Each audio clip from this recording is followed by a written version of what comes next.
मध्य प्रदेश की आगर विधानसभा सीट पर बीजेपी और कांग्रेस की नजर है। दोनों ही दल जीत का फार्मूला तैयार करने में लगे हैं। आगर सीट पर बीजेपी विधायक मनोहर ऊंटवाल का कब्जा था। ये सीट इसी साल जनवरी में उनके निधन के बाद खाली हुई है। यहां उपचुनाव कब होगा ये फिलहाल तय नहीं है। माना जा रहा है कि कोरोना संकट के चलते चुनाव होने में देरी हो रही है, लेकिन फिर भी यहां जीत हासिल करने के लिए अभी से सह और मात का खेल शुरू हो गया है। हालांकि कांग्रेस के लिए यहां बीजेपी को परास्त करना आसान नहीं होगा, क्योंकि साल 2003 से बीजेपी यहां लगातार जीत दर्ज करती आ रही है। हाँ, कांग्रेस के लिए कुछ राहत वाली बात है तो ये कि पिछली बार उसकी हार का अंतर बहुत कम था। इस सीट पर ऊंटवाल को 3000 से भी कम मतों से जीत मिली थी। खैर, अब की बार मुकाबला कैसा रहेगा, मौजूदा राजनीतिक हालात क्या हैं, इस पर चर्चा शुरू करें। आइए उसके पहले देखते हैं रिपोर्ट। तो प्रदेश में उपचुनाव की तारीखों के ऐलान से पहले ही सियासी हलचल तेज हो गई है। प्रदेश की जिन 24 सीटों पर उपचुनाव होना है उनमें आगर मालवा भी शामिल है। ये सीट बीजेपी विधायक मनोहर ऊंटवाल के निधन के बाद से रिक्त हुई है। आगर विधानसभा सीट शाजापुर जिले के अंतर्गत आती है। यहाँ पर करीब 2,10,000 मतदाता हैं। अनुसूचित जाति के लिए आरक्षित इस सीट पर सोंधिया जाति के मतदाता सबसे ज्यादा है। उपचुनाव में बीजेपी और कांग्रेस से कौन मैदान में उतरेगा ये फिलहाल तय नहीं है, लेकिन यहाँ हाथ का कमल पर भारी पड़ना आसान नहीं होगा। दरअसल इस सीट पर बीजेपी का दबदबा रहा है। यहाँ 7 बार के चुनाव में कमल ध्वज ही लहराया है। वहीं बीते 4 चुनावों से बीजेपी इस सीट पर जीत हासिल करती आ रही है। बात क्षेत्र की समस्याओं की करें तो इनकी भरमार है। यहाँ जनता आज भी बुनियादी सुविधाओं के लिए तरस रही है। स्वास्थ्य सुविधाओं की हालत बेहद खराब है। अस्पतालों में स्टाफ और जरूरी संसाधनों की कमी है। स्वास्थ्य के साथ शिक्षा का भी हाल बेहाल है। स्कूली शिक्षा की स्थिति तो खराब है ही, उच्च शिक्षा में भी आकर पिछड़ा नजर आता है। इसके अलावा बेरोजगारी भी एक बड़ी समस्या है। क्षेत्र में बड़े उद्योग नहीं होने के चलते युवा रोजगार की तलाश में पलायन करने के लिए मजबूर है।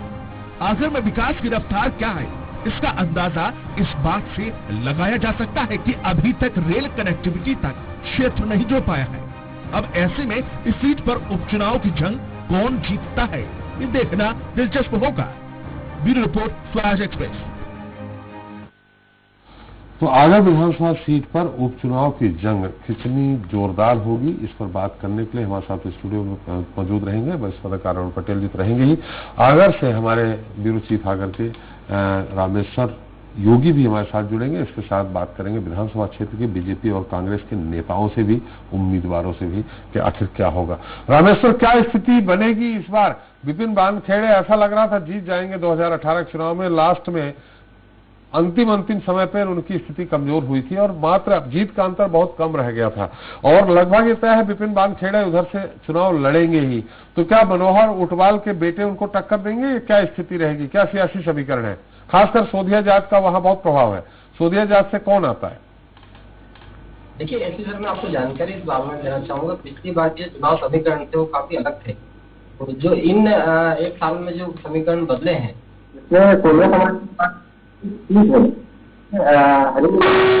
की सीट है जिसमें ये चुनाव आगर की रिक्त सीट है।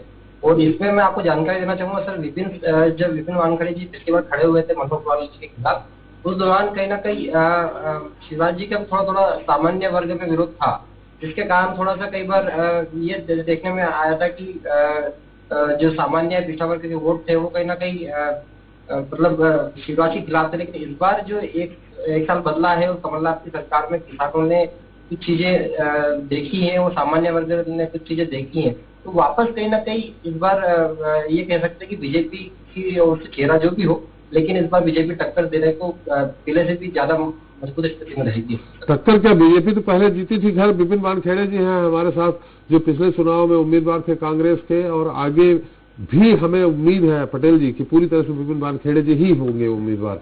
विपिन जी, स्वागत है स्वराज एक्सप्रेस में आपका। मैं एसपी त्रिपाठी बोल रहा हूँ। जी नमस्कार त्रिपाठी जी। नमस्कार। विपिन जी, फिर से चुनाव होने जा रहे हैं। हमारे वहां के जो ब्यूरो चीफ उनका कहना है कि पिछली बार कुछ कारण से जो सवर्ण मतदाता थे शिवराज जी से नाराज थे, लेकिन अब वो डाइल्यूट हो गए हैं और इसमें भी मात्र 2,500 के अंतर से आप चुनाव हारे थे। ऐसी स्थिति में अगर वो डाइल्यूट हो गए हैं तो इस बार किस आधार पे आप चुनाव जीतने का दावा कर रहे हैं? देखिए, पिछले चुनाव का जो मुख्य बिंदु था वो ये नहीं था कि श्रवण मतदाता नाराज थे। मुख्य बिंदु ये था कि किसान शिवराज सिंह जी से नाराज था।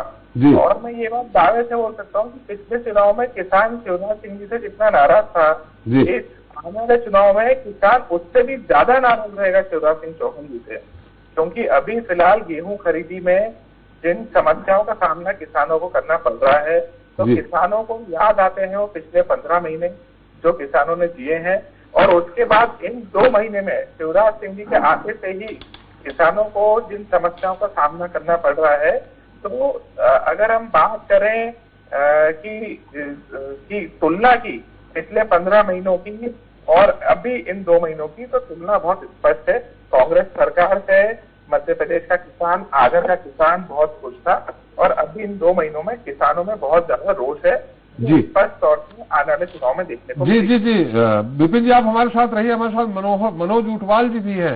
मनोज जी, विपिन जी कह रहे हैं कि जो 15 महीने में कांग्रेस की सरकार थी, कमलनाथ जी की सरकार थी, उस आधार पे किसान खुश हुआ है, लेकिन जो अभी 2 महीने में गेहूं खरीदी हुई है उससे शिवराज जी से नाराज है, पूरे किसान उनके साथ है।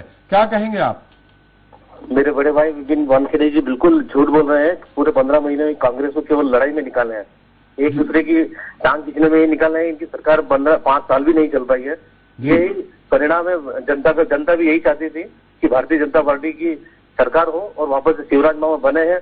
अगर जनता नहीं चाहती तो 15 साल शिवराज जी और भारतीय जनता पार्टी की सरकार मध्य प्रदेश में नहीं चलती। लेकिन मनोज जी, जनता ये भी देख रही है कि एक चुनी हुई सरकार को, देखिए अल्पमत की कह सकते हैं, लेकिन निर्दलीय और सपा बसपा के समर्थन से पूर्ण बहुमत में थी वो सरकार, किस तरह से गिराई गई है ये जनता देख रही है। इसका खामियाजा आपको भुगतना पड़ सकता है मनोज जी। भाई साहब, मैं आपको पहले ही बता चुका हूँ कि ये इनकी आपसी खींचतान की वजह से सरकार गिरी है। इसे भारतीय जनता पार्टी ने कोई खरीद फरोख्त नहीं की है जी। चलिए, विपिन जी के खिलाफ आपका क्या चुनावी मुद्दा क्या होगा? विपिन जी के खिलाफ मेरा चुनावी मुद्दा इनके 14 महीने का जो कार्यकाल है वो रहा है। इस बीच में इन्होंने सत्ता का दुरुपयोग करते हुए जो सरपंचों पर जांच कराई है, इन्होंने जो अतिक्रमण के नाम पर भारतीय जनता पार्टी के कार्यकर्ताओं को टारगेट करके उनकी जो मकान तोड़े हैं, दुकानें तोड़ी हैं जी, ये सभी चुनाव के मुद्दे रहेंगे। इन्होंने 14 महीने में कोई विकास के कार्य नहीं किए। जो भी शिवराज जी की योजनाएं थी केवल उनका लोकार्पण करने के अलावा इन्होंने 14 महीने में कुछ भी नहीं किया है। चलिए मनोज जी, आप हमारे साथ रहिए। विपिन जी सुन रहे थे आपने जो भी आपने कहा है। विपिन जी, आपने सुना मनोज जी की बातों को? हाँ जी, बिल्कुल। चलिए, आप कुछ उत्तर देना चाहेंगे? उन्होंने कहा कि टारगेट किया है जिस तरह से। बिल्कुल मैं उत्तर देना चाहूंगा जी। ये जो बात चली अतिक्रमण की कि भारतीय जनता पार्टी के कार्यकर्ताओं के अतिक्रमण किए, देखिए पूरे प्रदेश में माफियाओं के खिलाफ मुहिम चली थी और अतिक्रमण हुआ था, जो कि जग जाती है। अगर बीजेपी के कार्यकर्ता माफिया हैं और उनका अतिक्रमण होता है तो उसका कांग्रेस तो कुछ नहीं कर सकती है। और अगर बात होती है कि आगर में कांग्रेस की सरकार ने किसानों को क्या दिया, तो मैं बताना चाहता हूं कि पूरा 2 लाख तक का कर्जा पूरे आगर जिले में किसानों का माफ हो चुका है। आगर में कांग्रेस की सरकार ने 11 बिजली की ग्रिडें स्वीकृत करी थी। आगर में कांग्रेस की सरकार ने 5 डैमों का भूमि पूजन किया। आगर में कांग्रेस की सरकार ने तमाम सड़कें, पुलिया और ऐसे कई सारे काम किए। आगर में जो कि प्रसिद्ध है आगर बैजनाथ मंदिर के नाम से, आगर में बैजनाथ मंदिर के निर्माण के लिए और उसे एक बड़ा टूरिस्ट स्पॉट बनाने के लिए मुख्यमंत्री कमलनाथ जी ने 5 करोड़ रुपए की राशि दी थी। और ऐसे तमाम कई काम है। आगर में बताना चाहूंगा मैं 605 करोड़ रुपए की जल प्रदाय योजना मुख्यमंत्री जी ने दी थी, जिससे कि हर गांव के हर घर में पानी पहुंचने वाला था। मतलब अगर मैं कुल मिलाकर अगर आकलन करूंगा तो कम से कम भी 1,500 करोड़ के लगभग के काम आगर में कांग्रेस की सरकार में हुए। मैं पूछना चाहता हूं, 1,500 करोड़ तो बहुत दूर की बात, इन 15 सालों में आगर को जिला बने हुए लगभग 6 साल हो चुके हैं। इसके पहले के 5 सालों में क्या बीजेपी की सरकार ने 150 करोड़ के भी काम किया आगर जिले में? सिर्फ जिला बनाकर छोड़ दिया। बोलने का जिला, कहने के लिए यहाँ पर कुछ भी नहीं था। और जो कुछ भी यहाँ पर डेवलपमेंट हुआ है वो सभी प्रकार के डेवलपमेंट मैं बताना चाहूंगा। आगर का जो जिला मुख्यालय है, यानी कि आगर सिटी, आगर सिटी में स्ट्रीट लाइट तक की भी नहीं थी जिला बनने के बाद। वो स्ट्रीट लाइट भी हम लोगों ने कांग्रेस की सरकार बनने के बाद लगाई है। तो ये बहुत स्पष्ट है और ये कोई पूछने वाली बात नहीं है, ये तो पूरी जनता को स्पष्ट तौर पर मालूम है और जनता चुनाव में इसका जवाब देगी। चलिए, भले इतना 1,500 करोड़ रुपए का अगर काम हो गया तो राम राज्य आ जाता। पटेल जी, आपको कोई सवाल करना है मनोज जी से या विपिन जी से? दोनों से एक सवाल करना है। चलिए, हमारे साथ वरिष्ठ पत्रकार अरुण पटेल जी हैं, मनोज जी और विपिन जी। तो पहले मनोज जी से सवाल आप कर लें, फिर विपिन जी से कर। हाँ मनोज जी, आपसे सवाल ये है कि आपने कहा कि जनता चाहती शिवराज सरकार आए तो आ गई, लेकिन ये जनता से नहीं आई है, दल बदल से सरकार आई है। तो क्या ये जनता की आकांक्षाओं की पूर्ति मानते हैं आप? और इससे क्या आपको लाभ मिलेगा? ये जो दल बदल का हुआ है, जनादेश से सरकार गिरी है, उसका खामियाजा भुगतना पड़ेगा। मनोज जी। हाँ सर, जनता ने भारतीय जनता पार्टी के 15 साल के कार्यकाल को देखा है और जब से शिवराज सिंह जी बने हैं पूरे प्रदेश के किसानों में, पूरे प्रदेश की जनता में खुशहाली दिख रही है और जरूर ही निश्चित ही शिवराज जी के कार्यकाल को सराहा जा रहा है। और इस लॉकडाउन में भी जिस विपरीत परिस्थिति में उन्होंने प्रदेश को चलाया है जी, तो बहुत ही सराहनीय है। वो कोरोना में भी काफी उन्होंने कंट्रोल किया है। और रही बात विकास की, तो 15 साल उनको जनता सर्टिफिकेट दे चुकी है। और जो विपिन जी अभी बात कह रहे थे कि अगर में हमने 2 लाख का कर्जा माफ किया है तो पूरे प्रदेश में क्यों नहीं किया? केवल चुनाव को देखते हुए आपने अगर का कर्जा माफ किया, वो भी अभी आया नहीं है। किसान परेशान हो रहा है, उनके खाते से आज भी पैसा कट रहा है जी। और ये डैम की बात कर रहे हैं, वो मेरे पिताजी के समय कार्यकाल की देन है, माननीय शिवराज सिंह जी की देन है। जो बड़ों के अंदर 6.5 करोड़ रुपए की योजना है, ये जितने भी विकास कार्य गिना रहे हैं वो सभी भारतीय जनता पार्टी के कार्यकाल की योजना है जो अब जाकर पूरी हो रही है। इनके 14 महीनों के कार्यकाल में इन्होंने कुछ भी नहीं किया और शिवराज जी की सरकार से पूरे भारतीय जनता पार्टी और प्रदेश की जनता बहुत खुश है और उनको उम्मीद है कि आने वाले जो 3.5 साल बचे हैं उनमें बहुत बहुत विकास होगा। चलिए, एक मिनट मनोज जी आप बने रहिएगा। विपिन जी साहब का सवाल है पटेल जी। विपिन जी, आपसे सवाल ये है कि किसानों की मुक्ति को लेके अभी नरोत्तम मिश्रा जी ने कहा है, जो गृह मंत्री हैं और स्वास्थ्य वरिष्ठ मंत्री हैं, कि ये केवल इसमें बहुत बड़ा घपला हुआ है, लोगों को केवल सर्टिफिकेट दिए गए, उनके खातों में पैसे नहीं आए हैं। यदि आपके यहाँ सर्टिफिकेट बटे और खातों में पैसे नहीं आए हैं तो उसका खामियाजा आपको नहीं भुगतना पड़ेगा चुनाव में। विपिन जी। हाँ, मैं इसका जवाब देना चाहता हूँ जी। ऐसा है कि ये बात तो मुख्यमंत्री जी बोल रहे हैं कि आप हमसे आंकड़े मतलब आप तो आरटीआई में लगा दो, आरटीआई में जवाब दे दो कि कितने किसानों का कर्जा माफ हुआ है, कितना माफ हुआ है, कितनी राशि है। ये तो कोई झूठ तो है नहीं।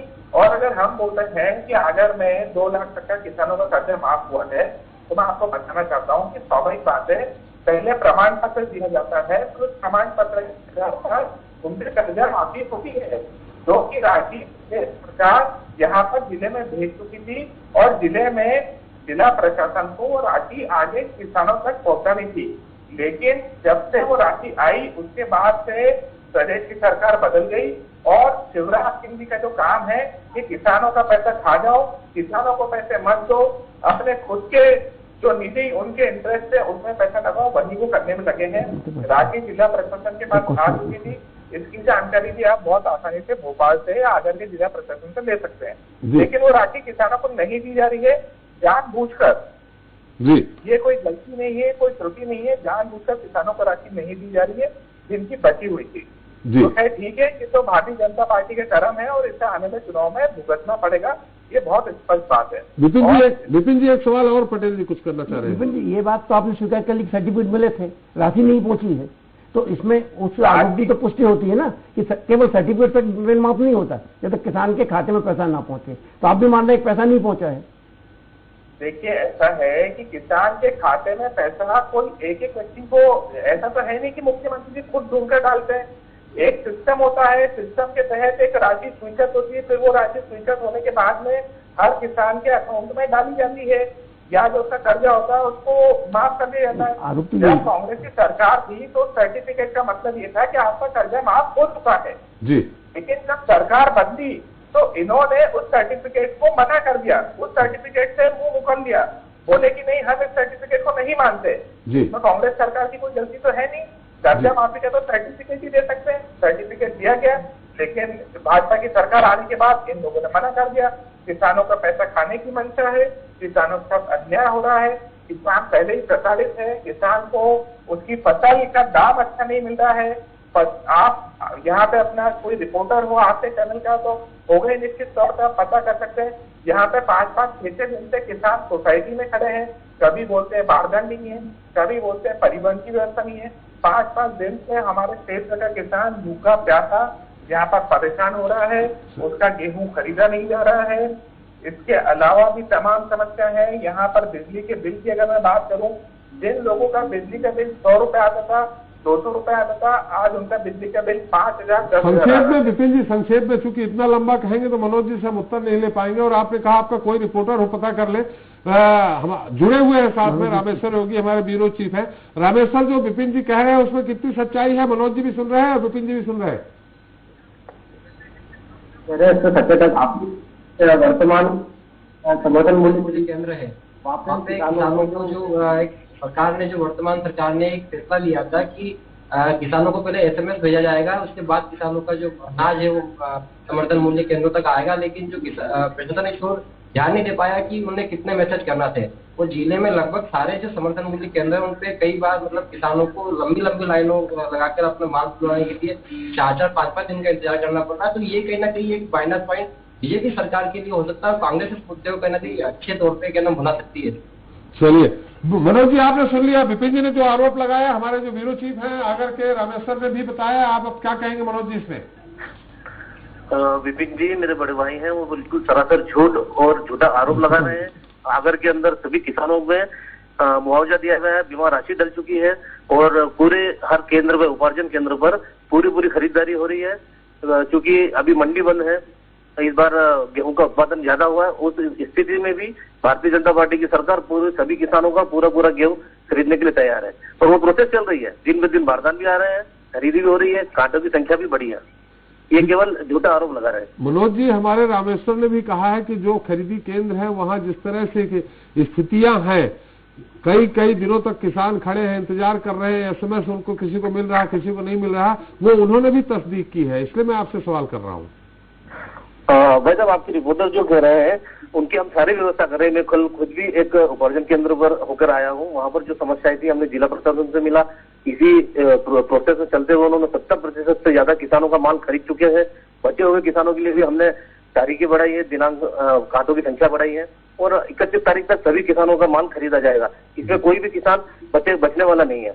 सभी किसानों का माल जितना भी होगा, अत्यधिक माल है, अत्यधिक गेहूं है, उसके बावजूद भी हम लोग माल खरीद रहे हैं उनका और उचित दाम दे रहे हैं।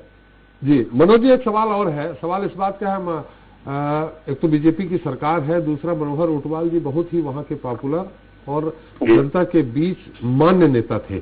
ऐसे में उन सिंपैथी कितनी मिलेगी आपको? भाई साहब, सिंपैथी मुझे पूरे आगर विधानसभा की हर एक जनता उनको दिल से चाहती थी। पूरी जनता का आशीर्वाद मुझे मिलेगा जी। और भारतीय जनता पार्टी के मेरे पिताजी के कार्यों को जनता ने सहारा दी है। 4 बार विधानसभा जीत कर गए हैं वो, और ये एक सर्टिफिकेट है जनता का कि उनके कार्यों को बहुत पसंद करती थी जनता, उनके व्यवहार को, उनके आचरण को।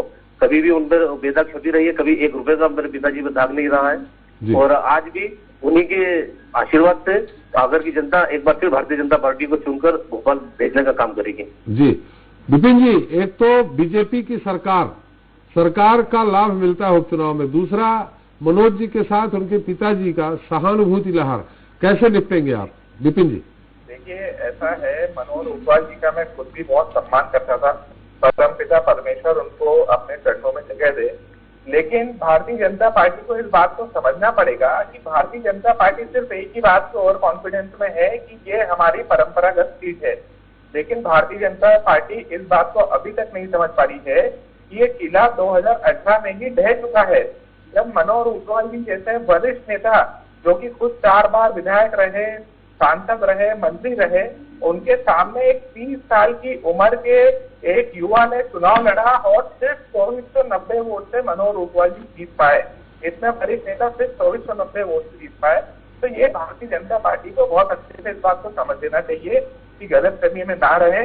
परंपरागत सीट है नहीं थी, जो किला था वो किला ढह चुका है और आने वाले चुनाव में 2990 से कांग्रेस पार्टी आगर विधानसभा सीट जीतेगी, ये मैं आपको वादा करता हूँ। चलिए पटेल जी, कुछ और? पटेल जी, आप बार बार किसी सवाल करना चाह रहे हैं? हो गया ना। न मनोज से और विपिन से किसी से कोई सवाल नहीं करना। चलिए, आप दोनों लोगों का बहुत बहुत धन्यवाद। लेकिन जाते जाते मनोज जी, एक और सवाल ये है कि जनता तो निश्चित आपसे पूछेगी कि आखिर चुनी हुई सरकार को क्यों गिराया, उसका जवाब क्या देंगे? आप यही कहेंगे ना कि आपसी खींचतान में गिरे हैं, लेकिन आपसी खींचतान नहीं हुई है, सारे के सारे मंत्री बनाए जा रहे हैं। मनोज जी। सर, ये मैं आपसे निवेदन करता हूँ कि मेरा कार्य क्षेत्र अधिकार का नहीं है, ईश्वर पार्टी जो तय करेगी वो हमारे लिए मान्य होगा। चलिए विपिन जी, सवाल आपके सामने भी ये होगा कि आप अपनी सरकार नहीं बचा पाए, फिर चले आए चुनाव लड़ने। देखिए, ऐसा है, भारतीय जनता पार्टी की रीति नीति से आज की तारीख में देश का हर एक नागरिक भारतीय जनता पार्टी किस प्रकार और किस तरह जी तो वो खरीदा गया और खरीद कर इस सरकार को गिराया गया। जी सरकार कोई मुस्लिमगिरी है, करोड़ों रुपए के ऑफर देकर विधायकों को खरीदना है, और जिन विधायकों को खरीदना है ये मैं आपको चलिए, थोड़ा सा तकनीकी कारणों से आवाज आपकी नहीं आ पा रही। विपिन जी, बहुत बहुत धन्यवाद आपको हमारे साथ जुड़ने के लिए, और हमारी शुभकामनाएं भी हैं आपके साथ। मनोज जी, आपको भी बहुत बहुत धन्यवाद, हमारी शुभकामनाएं भी आपके साथ। क्या लगता है अरुण जी आपको? देखिए, ये चुनाव वहाँ कड़ा मुकाबला तो होगा जी, क्योंकि पिछले चुनाव में मार्जिन बहुत कम था जी। तो ऐसी स्थिति में हेमंत जी टक्कर तो अच्छी देंगे वहां पर जी। वो जो कह रहे किला ढाया नहीं, जो परंपरागत किला था उसकी दीवारें हिला दी हैं जी। अब वो दीवारें हिला जो उस समय हिलाई थी, उन दीवारों के साथ वो पार कर पाते नहीं कर पाते, इस बात पर निर्भर करेगा। दूसरा, ये उपचुनाव केवल उसके लिए, बल्कि ये सरकार बनाने और उसके लिए होना है जी। कभी भी उपचुनाव सामान्यतः सत्ताधारी दल के पक्ष में जाते हैं, लेकिन कई बार खिलाफ भी जाते हैं। मगर जहां तक ये स्थिति सरकार बनाने सवाल है, इस समय मतदाता का मानस बदला होगा और वो दोनों सरकारों की तुलना करेगा। 15 साल और 15 महीने के उसके बाद अपना फैसला देगा, तो वो फैसला क्या देगा अभी उसका नहीं कहा जा सकता, लेकिन परंपरागत ढंग से इस सीट पर भाजपा मजबूत स्थिति में। उम्मीद क्या लगती है, किसको देगा किसको नहीं देगा, तो खैर वक्त बताएगा, रिजल्ट आएगा, तो लेकिन फिलहाल नहीं, जहां तक सवाल है मनोहर ऊंटवाल जी का अच्छा वहां असर रहा है, लेकिन उनको भी जैसे हेमंत जी ने कहा, तो उसको आप नहीं मनोज नहीं, हेमंत जी ने जो कहा, बागदेव जी ने जी, हेमंत जी ने कहा ना, हेमंत जी, मनोज ऊंटवाल, विपिन मानखड़े जी, विपिन मानखड़े ने जो कहा, तो उसमें भी थोड़ा दम है कि वो मजबूती से लड़े हैं जी।